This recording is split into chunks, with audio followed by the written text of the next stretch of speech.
গরম ভাত দিয়ে এটা খেতে যে কি পরিমাণ মজার হয়, এইভাবে না খেলে আপনারা বুঝতেই পারবেন না।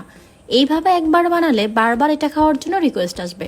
তো এখানে আমি 3 পিস গরুর মাংস নিয়েছি, আপনারা এটা চাইলে খাসির মাংস দিয়ে করতে পারেন। এখন একটি ছুরির সাহায্যে এটাকে আমি খুব ছোট ছোট করে কেটে নিচ্ছি। মাত্র এই 3 পিস মাংস দিয়ে কিন্তু খুবই মজার এই আইটেমটা বানানো যায়। মাংসগুলো একদম ছোট পিস করে কেটে নিতে হবে। কাটা হয়ে গিয়েছে দেখতেই পাচ্ছেন। এখন এগুলাকে একটা প্যানে নিয়েছি। এরপর এখানে আমি হাফ কাপ পানি দিয়ে দিলাম, হালকা একটু মিশিয়ে নেব। এরপর বাকি মশলাগুলো দিয়ে দিচ্ছি।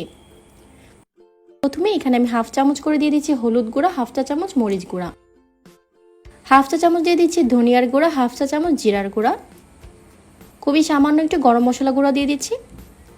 এরপর এখানে হাফ চা চামচ করে দিয়ে দিচ্ছি আদা আর রসুন বাটা, স্বাদ মতো অল্প কিছুটা লবণ দিয়ে দিব। এখন সবকিছুকে ভালো করে মিশিয়ে নিচ্ছি।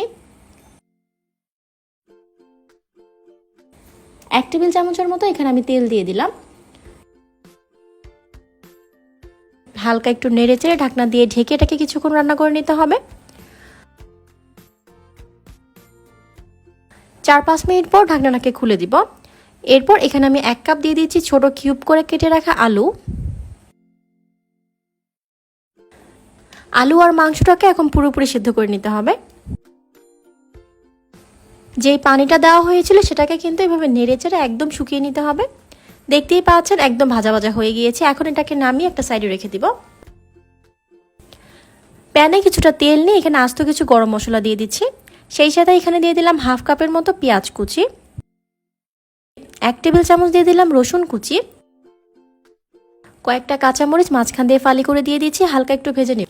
পেঁয়াজ রসুনগুলো ভাজা হয়ে গিয়েছে। এরপর এখানে আমি দিয়ে দিলাম হাফ চা চামচ হলুদ গুঁড়া, ভাজা জিরার গুঁড়া দিয়ে দিচ্ছি হাফ চা চামচ।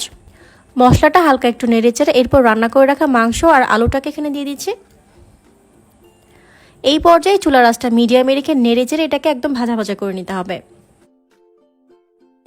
একটু টাইম নিয়ে এটাকে আস্তে আস্তে এইভাবে ফ্রাই করে নিতে হবে। মাংস ভাজার এই আইটেমটা যে কি পরিমাণ মজার হয় আমি বলবো এইভাবে একবার হলেও আপনারা ট্রাই করে দেখবেন। এই রেসিপিটা আপনারা কে কোথা থেকে দেখছেন অবশ্যই কমেন্ট করে জানাবেন।